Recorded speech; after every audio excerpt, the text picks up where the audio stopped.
Hi, everybody. We're so glad that you've joined us for the webinar today.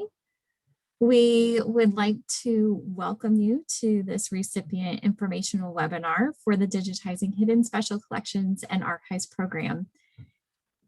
First of all, we want to start by congratulating you all once again for being selected as grant recipients for the program. There are varied and remarkable collections of projects represented here, and we know how much work has gone into them already. We are really so excited to see these projects progress over the coming months and years. During today's session, we will be providing a brief orientation to things you may need to know as work on your grant project gets going. And we're going to be covering the following topics. In part one, we will talk about CLIR, our own team, and you, the Digitizing Hidden Collections Program's 2020 grant recipients. In the second part, we will transition to grant management and talk about grant modifications and reporting requirements, covering how to make changes to your project, and then also how to report on these activities.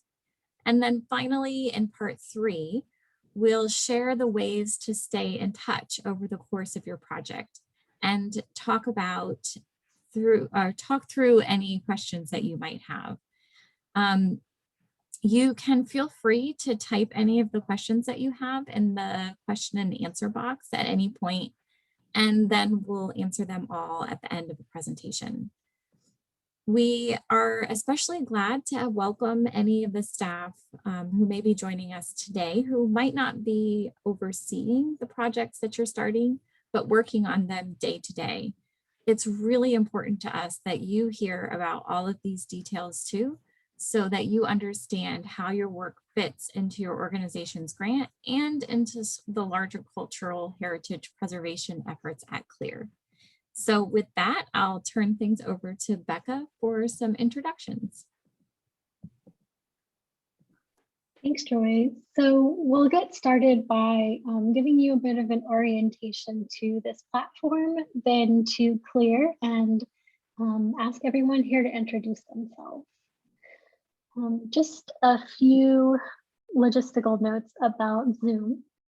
A live transcript is being generated if you'd like to utilize it. To turn on this feature, click the CC Live Transcript button at the bottom of your Zoom window.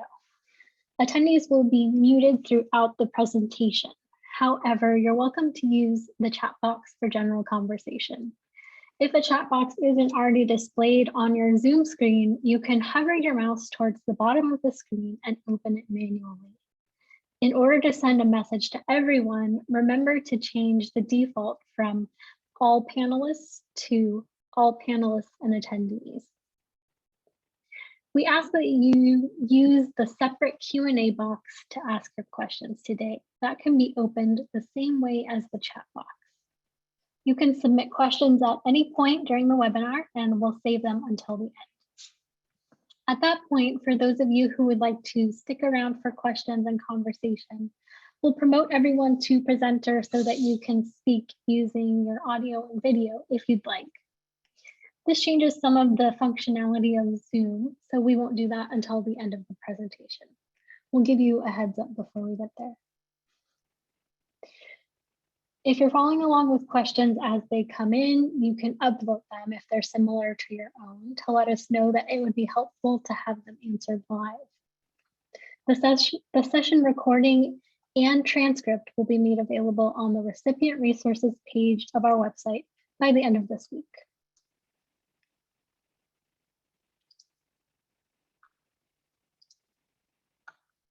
Today's webinar is led by our program staff from the CLIR Grants team, which administers CLIR's active re-granting programs. We offer support for the entire grant cycle from application to final report.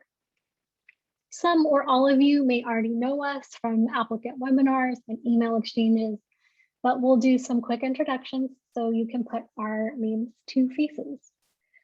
Sharon Burney, who is our fellow program officer, is unable to join us today, but says hello and is really looking forward to working with everyone.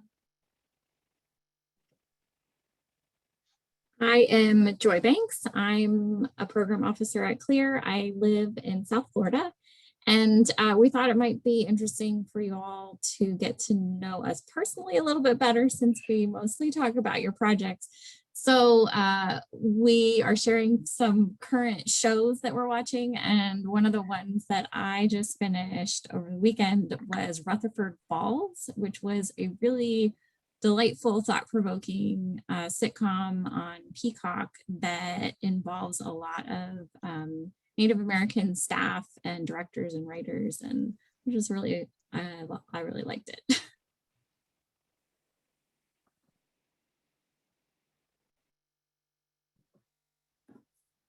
And Allison? My name is Allison Pope. I'm the Grants and Contracts Manager at CLIR, and I'm based in Pittsburgh, Pennsylvania. It's not a great TV watching season for me at the moment because we're deep in the NBA playoffs, but I did finally start the first episode of Mayor of Easttown, which so far I'm not sure I totally am with, but everybody says you have to watch to the end of the second episode, so I'm just at the beginning. Thanks, Allison. And I'm Becca Kwan. I am a program officer, and I'm located in Southern California.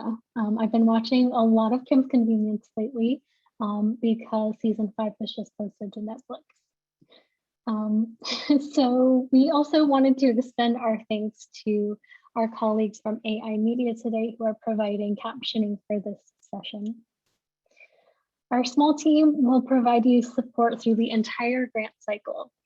Our work also includes the occasional site visit to recipient organizations. So we hope to resume those opportunities once we can do that safely again. And we're looking forward to meeting some of you in person.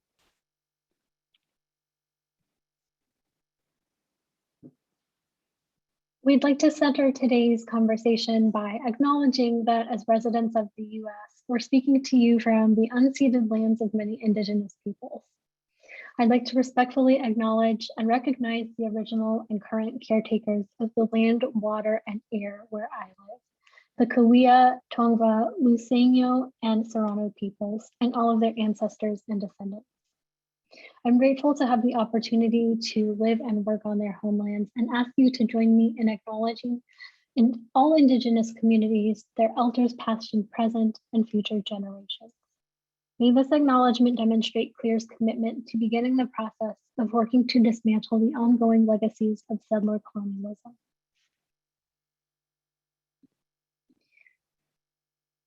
We've listed the 16 organizations who are leading projects awarded in this grant cycle. And know there are many others involved as partners and collaborators too. You'll often hear us refer to you as the program's 2020 grant recipients or 2020 cohort because you applied during the 2020 grant cycle. And kudos to all of you. We know how hard the past year has been.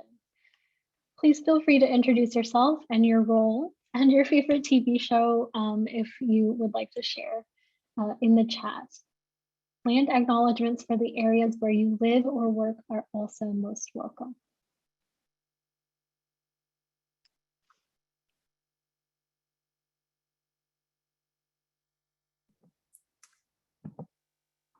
For those of you who might be new to CLIR, we would like to begin just with a reminder of our mission. So the Council on Library and Information Resources, or CLIR, is an independent nonprofit organization that forges strategies to enhance research, teaching, and learning environments in collaboration with libraries, cultural institutions, and communities of higher learning. So what does all that mean?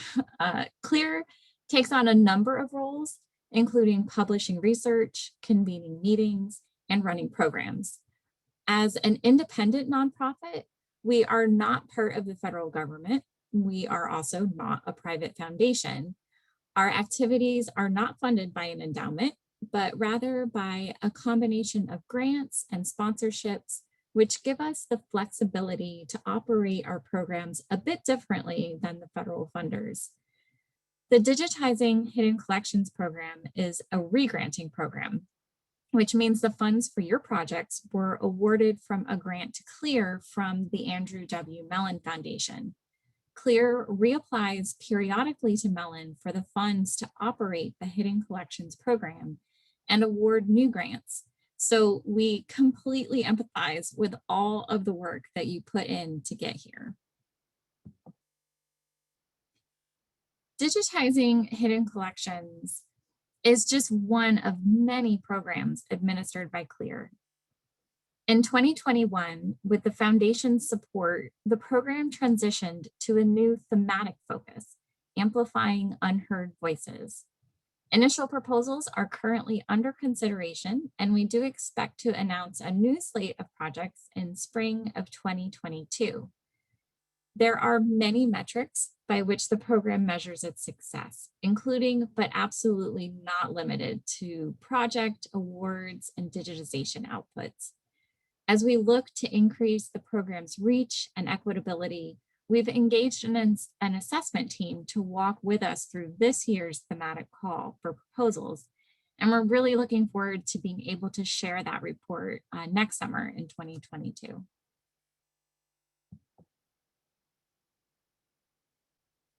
We encourage you to take advantage of any of our resources that might be of use.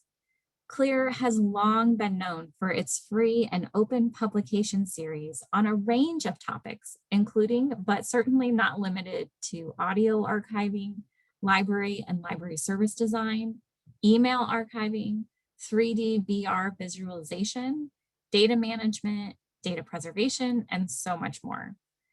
Two reports that this program has produced are Innovation, Collaboration, and Models, which was a series of papers from the Cataloging Hidden Special Collections and Archives Recipients published in 2015, and the Foundations of Discovery, which was a public report of all 128 projects funded through our cataloging grants over the program's history.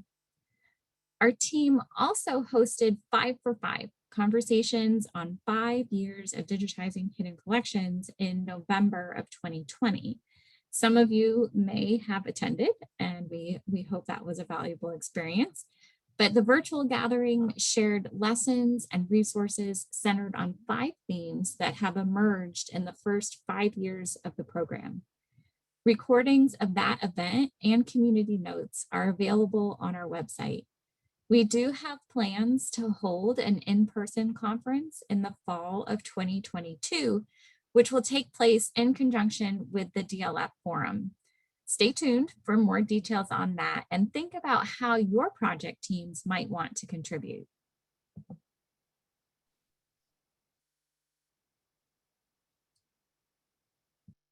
We also wanted to give a quick shout out to the community facilitated by another CLIR program, the Digital Library Federation. There are more than 10 amazing working groups coordinated by DLF, where practitioners meet regularly on a variety of digital library topics. A couple that I want to shout out in particular are the Metadata Support Group, which runs a Slack space for folks dealing with metadata, and the Digital Accessibility Working Group, which are currently offering accessibility audits of websites and systems, which you can contribute to or take advantage of. DLF's working groups are open to everyone and meet regularly. Community voting on proposals for the 2021 DLF Forum, an annual conference organized by the community, is open now as well. One last resource that we would like to share is the Digitizing Special Formats Wiki. This is a project of DLF and contains a growing collection of resources about planning and executing digitization projects. If there are additional resources that you think would be helpful to include on this community guide, it's an ever-evolving document. Just email us at hiddencollections@clir.org and we'll pass along your suggestions.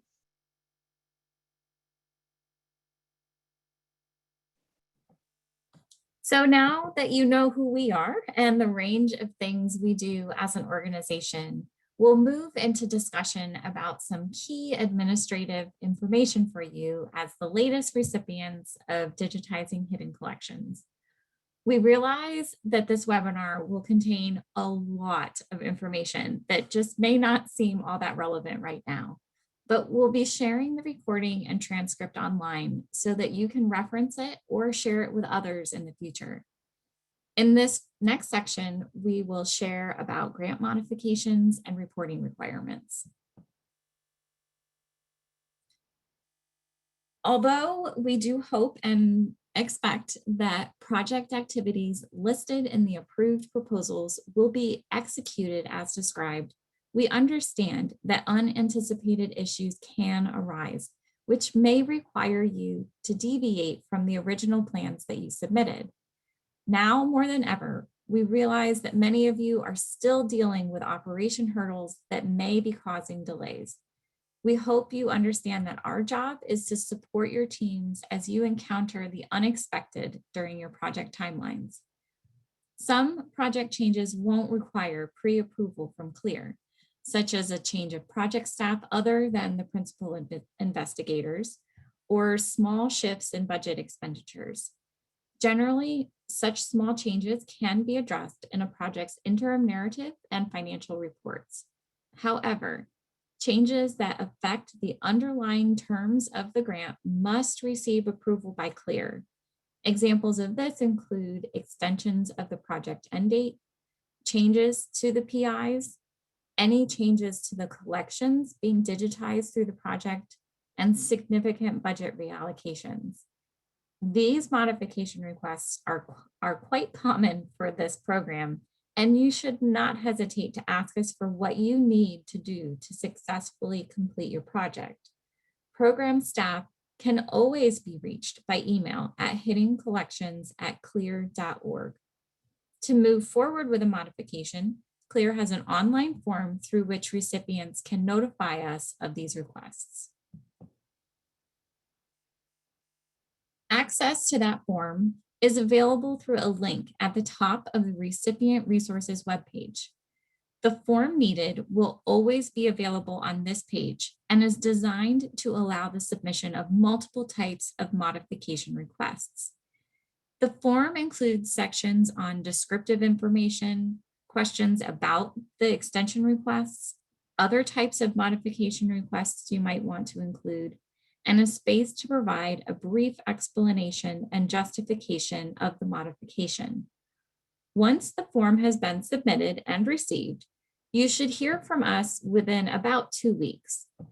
For that reason, if you find that you need a modification, it's important to request this at least a few weeks, ideally no less than a month, before the final end date for your grant. Some modifications, such as changes in principal investigators, should be requested immediately rather than waiting until the end of your project. Project end dates were included in the award letter emailed to PIs around the time that your funds were distributed. If you ever need a reminder about your project end date or award number or anything else, you just feel free to ask us. In many cases, completing this form will be all that you need to do to seek approval for a modification. However, under certain circumstances, additional documentation may be required in order to move forward with the request. The guidelines for modification requests do vary slightly between CLIR's different grant programs, so be sure to check the recipient resources page for the most up-to-date information. And if you have any questions about the process, we are always available via email. In order for you to prepare the necessary information for the modification request, we also provide a grant modification form template, which is also available on that same website, the recipient resources page. The online form does involve some question logic, so you may not be required to answer all of the questions on the template, depending on how you answer others. A link is provided at the top of the document that allows you to create a personal copy of the template that you can share with anyone that you're collaborating with. All modification requests, though, should be submitted through the online form, so you'll need to copy and paste your prepared responses into that space. And now Becca will go into some more details about the different types of modification requests. The first one we want to touch on are no-cost extensions. These are exactly what they sound like, a request to push back the project end date and final report without requesting additional funding. These may be requested in cases of unforeseen project delays, which may include prolonged personnel searches due to staff turnover, delays when working with a vendor partner, or delays caused by institutional infrastructure.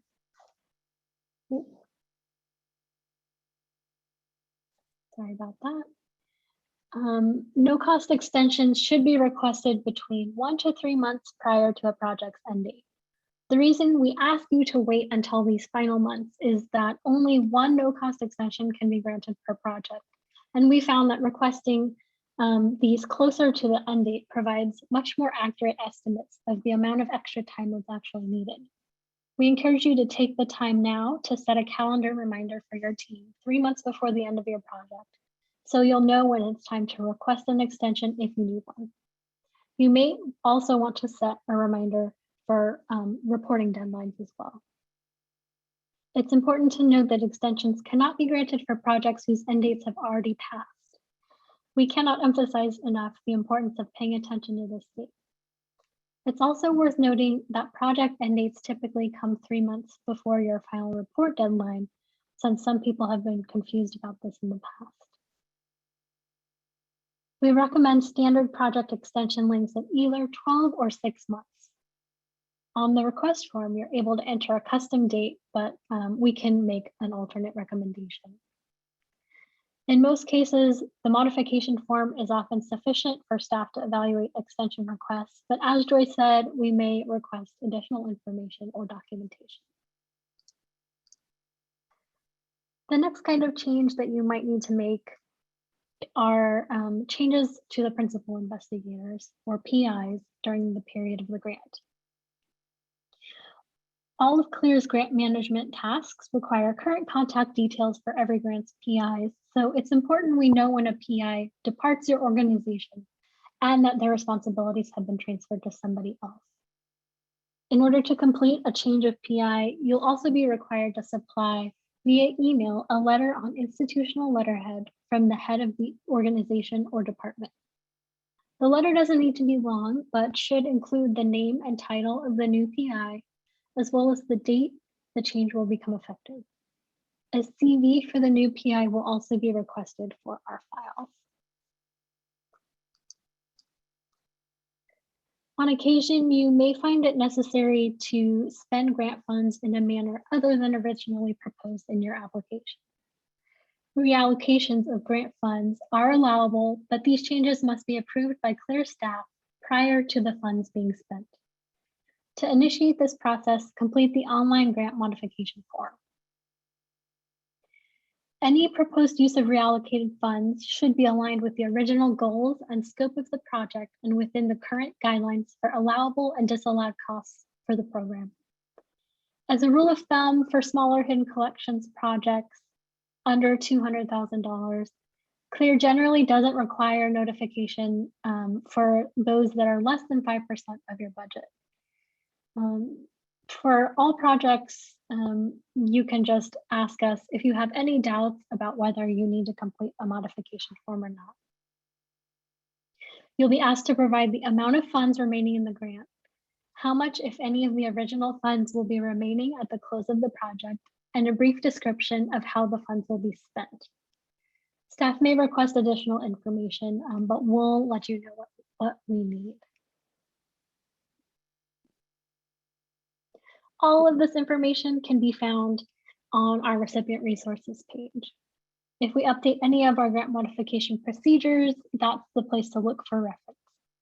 Do be sure to share this webpage with any staff that may be involved in the management of your project over time.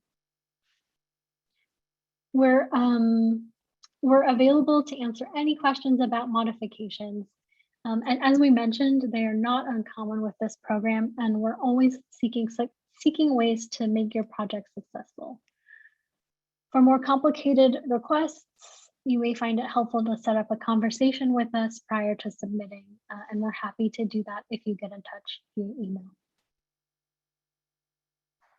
At this point, we'll shift into talking about reporting requirements. Joy?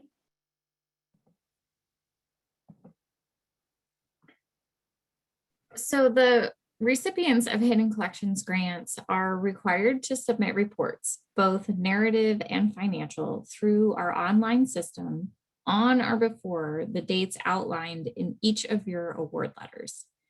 If you don't have access to a copy of your letter and you need to know your designated report dates or any other information related to your report, do let us know. Your first report is due a year and 1 month after the start date of your project. And then each interim report after that is due exactly 1 year after the previous one. Your final report is then due 3 months after your project end date to give you just a little more time for that one. This means that we should be receiving 1 report from you each year. If your project is only 12 months long, you'll just submit your final report 3 months after the end date of your project. An email reminder from CLIR will be sent to the PIs and additional contacts that we have on file around a month prior the due date for each of your interim reports, and then about 3 months prior to your project's final report. Your annual reports to CLIR are deeply important part of the agreement between our grantees, CLIR, and our own funder, the Andrew W. Mellon Foundation. Our team compiles its own report on the Hidden Collections program each year, which we submit to Mellon on June 30th. This report also includes all of the reports we received from our recipients that year and communicates to Mellon the importance of the work that all of you are doing. Just a few more words about reporting generally. Reports are not only a way to help us keep up with your progress, but also a means for us to provide the best support to you as your project evolves. For instance, we may be able to suggest others in the Hidden Collections community who have faced similar challenges as the ones you report facing. Your reports also help us identify and mitigate potential issues in advance. For example, we might notice from your reports that you may need a no-cost extension, and we can then remind you of that process. However, if an issue is time sensitive or if you have a specific question, we do encourage you to reach out to us directly rather than waiting until your next report. If you find that your report is likely to be late due to circumstances beyond your control, which we know can happen, let us know as soon as possible. We're glad to work with our grantees in these situations, but it's important that we hear about them before your report is overdue. To submit your reports, you will be using the same system, SurveyMonkey Apply or SM Apply, that was used to apply for your grant. We've linked to that on this slide, and it's also available to you on the recipient resources page. All communication and reminders for reporting will primarily be sent to PIs on file, but we are able to notify others if you let us know that they need notifications. We ask that you share this information as soon as possible so we can keep our records up to date. It's a good idea to log in to SM Apply at your soonest convenience using the same email address and password that you use to submit your application. Using these same credentials allows you to see the reporting form for your project when you log in. If you forget these credentials or lose access to them for any reason, for example, if the person who created your application space leaves the organization, you'll need to contact us via email so that we can link your report to the correct credentials. One way that you might future-proof your team's access to the report would be to log in with the credentials that you have, hit start to pretend like you're starting your report, then add other team members' email addresses as collaborators. Collaborators will then receive an automatic invitation from SM Apply to verify their email address and create their own passwords if they don't have one already. Once they do this, they will also be able to log in to view the report and enter data.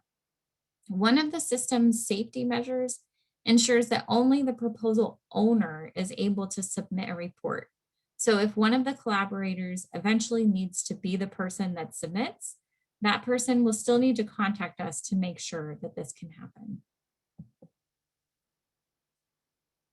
Teams of collaborators working on project reports can also reference our collaborative Google Doc template for report form, also available to you on the recipient resources page, which includes the questions you'll be expected to answer on the reporting form. Note that there are two slightly different templates, one for projects from 2015 to 2017, and then another for 2018 and forward. So be sure to use that second one, which is the correct one for you. Using the template, you have the option to begin working on your draft report as early as you would like. For now, we're just going to briefly cover the components of the report so that you're prepared with the relevant information you need when the time comes. The report is organized into 4 or 5 sections, depending on if it's an interim or a final.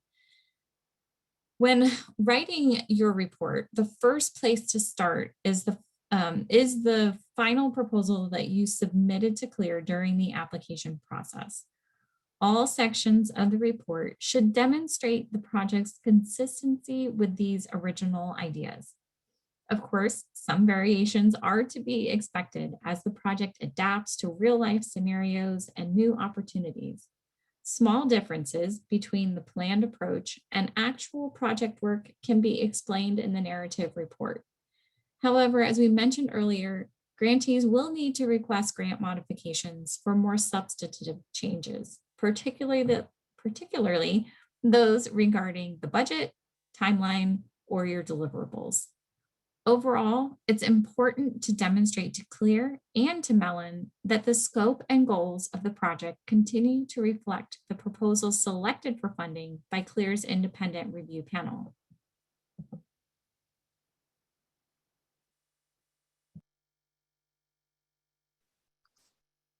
With that overview in mind, we're going to do a quick walkthrough of the information you'll be asked to include in your report. The first section of the report covers general information about the project. That will be your award reference number, your project title, organization, PIs, and the contact information of the person submitting the report.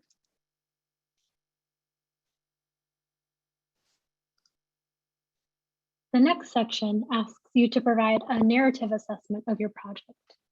In a series of checkboxes, you can share both internal and public developments. Internal developments might include things like digitization metrics, how much material you've digitized, the implementation of new workflows, protocols, or other new ways that you are working through your digitization and description processes. It could include the implementation of new tools or systems, or new donations or grant applications.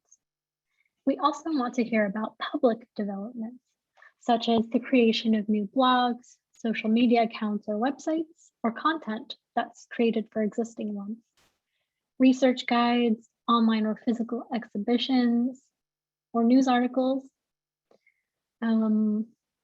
Perhaps there are publications arising from research using the digitized materials, or it's being incorporated into curriculum. The report form also allows space to elaborate on the developments you checked off and any other significant accomplishments and outcomes of the project. You can summarize the project goals and objectives that have been completed during the reporting period, discuss challenges or setbacks you've experienced, whether expected or unexpected, and your strategies for addressing them. You can tell us about the individuals who have made contributions to the project and the roles each have played.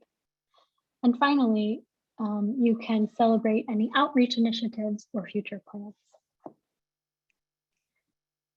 For each report, you can also upload any additional documentation related to the project, such as slides, workflows, training materials, assessment data, or any other information you'd like to share with us.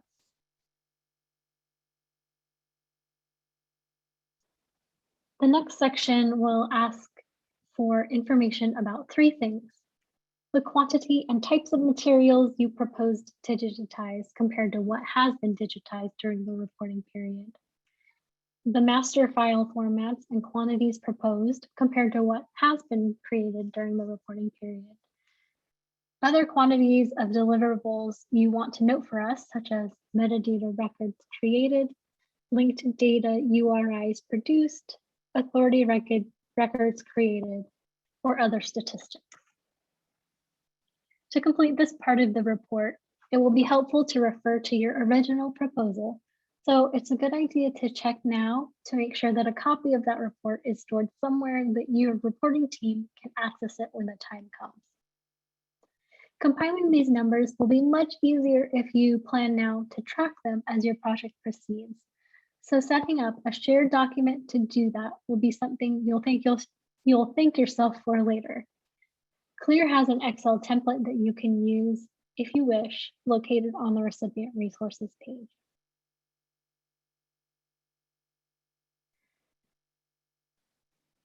The next part is the financial assessment, which comes in 2 parts. The first is the narrative. In the narrative report, you can comment on actual grant expenditures during the reporting period as they relate to your proposed budget. Every budget category should be addressed like it was in your proposal. And if there are any variances of 5% or more between projected and actual spending, make sure to include an explanation here. You should also discuss any approved budget modifications since your last report. The component that accompanies that is the financial report, which is an upload using the same budget and financial report form that you submitted with your proposal. The only difference here will be that you are able to fill in the actual field this time instead of just the budgeted column. If you have any reallocations or no-cost extensions approved in the course of your project, we'll provide you with an updated financial report form to use that reflects the approved changes. This screenshot of the financial report budget detail is just a reminder of what this looks like. If you ever lose track of this file, our team can provide you with a replacement.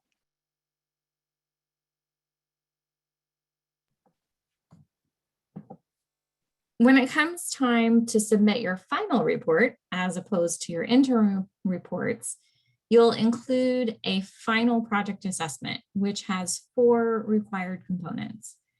The final project narrative, which will provide an overall assessment of your project, including the most significant outcomes, challenges, and lessons that you've learned. A final financial narrative and report, which will show all actual expenses, any interest earned, and indicate and explain any remaining award funds that you might have at the end of your project. The URLs or other instructions to access the digitized collections and metadata in any catalogs, repositories, or services that you've used. And then finally, a project manifest.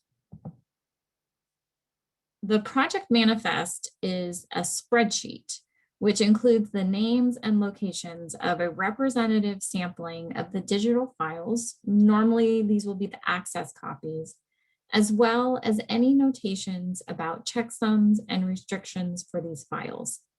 We're requiring this documentation because we're using an automated tool, a kind of web crawler, that will allow us to conduct periodic checks that the online files created through CLIR's digitization regranting programs remain, in fact, online.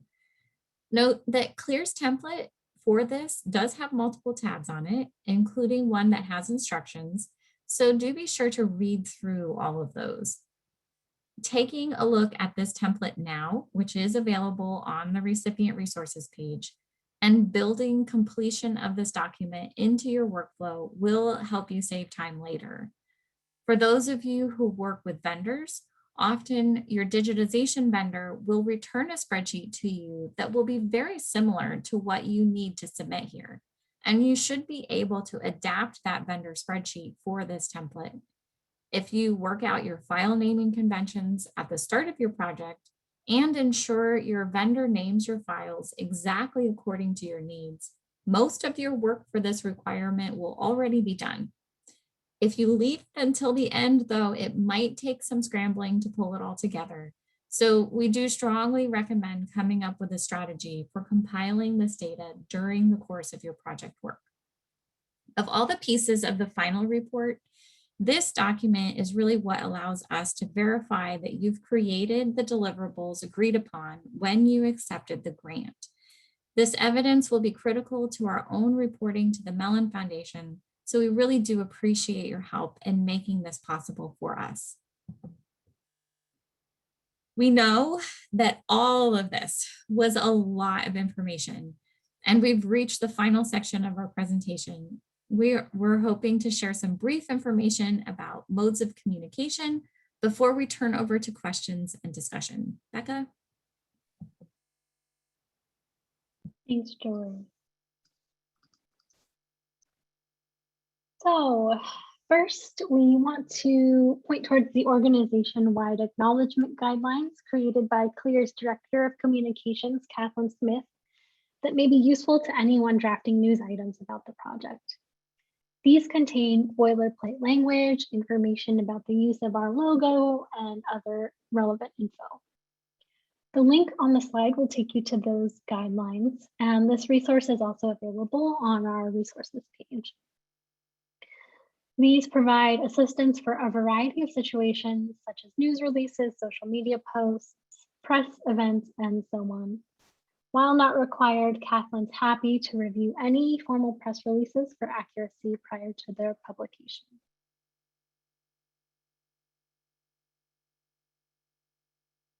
CLIR's website contains a lot of information for you as you move into your role as a grant recipient. Just as you may have used the resources on the applicant resources page during the grant writing process, that recipient resources page that we've talked about a lot today will help you as you work through your project. Additionally, contact information for our team, the templates that we've talked about, and all the info on citing CLIR are all on that page. On the funded projects page, you can find descriptions of each of the projects that have been funded by the program to date. If you've not already taken time to do so, please proofread the summary of your project that's currently posted there and send us any changes. The best way to contact us is, again, hiddencollections@clir.org. We also absolutely love to hear about your progress. If you're sharing updates on Twitter or Instagram, please feel free to tag us or use hashtag DIGHC so we can repost. If there's something that you'd like us to share directly with our followers or with our newsletter, any of our communities, just email us. We love being able to amplify the amazing work that you're doing. We'll also try to share your news in our Grants and Programs newsletter, which goes out quarterly. As you think about any questions that you might have, we'll end with a few more community opportunities on the horizon. As we mentioned at the very beginning, we hope that you'll keep in mind the Digitizing Hidden Collections Symposium that's scheduled to take place in person in fall 2022 in Baltimore. Our website has more details on this event, and we'll be issuing requests for program planning committee members, sessions, and other ways to be involved. And if you want to get more information about how to be a planning committee member, the volunteer form is already up on the symposium page. In 2020, we started our first CLIR coffee breaks that are designed for you, the recipients of our granting programs. These are very informal sessions where there's a space to share and learn from each other about your projects, challenges you're encountering, anything you want to talk about. We hope to plan a couple more of these this year, and we'll let you all know about possible topics and dates. If there's anything you're particularly interested in talking about with others, let us know in the chat. We're looking forward to welcoming the next Hidden Collections cohort under the new Amplifying Unheard Voices theme in spring 2022. Along with this, we hope to have more information about potential future calls for funding by the end of this year. Our team and our colleagues at CLIR have been investigating additional ways that we can help you all connect and share directly with each other. One possibility that we've been exploring is using the platform Humanities Commons. If you have any feedback or experience with this platform or this idea, please let us know through any of the venues that we've mentioned. We really want to help folks connect and find resources in any ways that are helpful to you.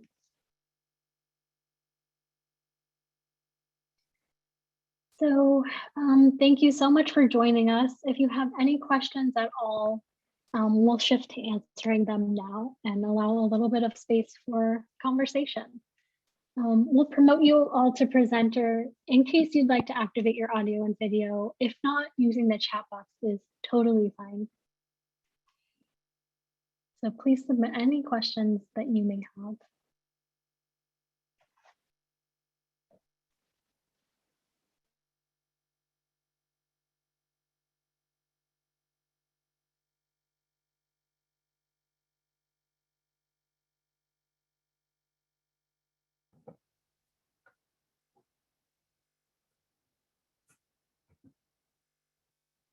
We know that this is always a lot of information right at the front. So for many of you, you might not know the questions to ask right now, which is understandable and completely okay. Projects this year started kind of on a shortened timeline just because of the adjustments that we made last year in 2020. So between all of you, you've started in April, May, and June this year. So some of you only just started like a week ago compared to others who may have been working for a month or so. But we do have a little bit of time here at the end. If you have questions we want to answer, we'd welcome you to put them in the chat box at this point. As Becca promotes people, you'll lose access to the Q&A box. We did not have any questions come in during the presentation, which may mean either we gave you all the information you had on your mind, or we just gave you so much information your eyes maybe just glazed over because it was too much. But we thought too that we could allow time and space for you to chat with each other if you like as well.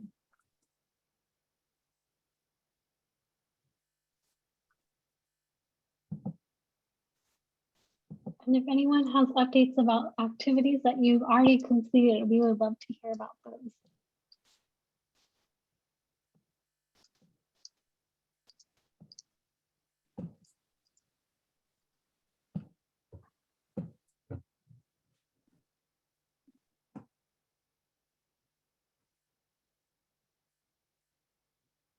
One of the questions that we asked to our recordings at risk recipients who we onboarded a few months ago now is whether or not anybody is still experiencing any sort of limited access to your collection spaces. For them, we found there was actually quite a few folks that were still only able to access their collections. So we don't know if this group is still experiencing some of those same issues.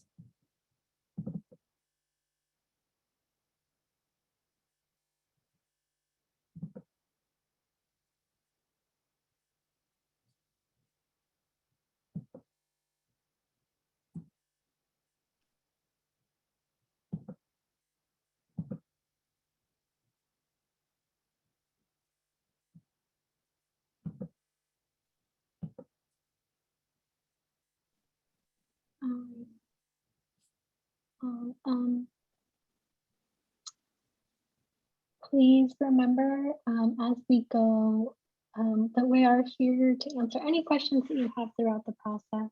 We look forward to hearing from you in your reports and via email. please let us know if there are any ways that we can support. And thanks for joining. We'll end it here.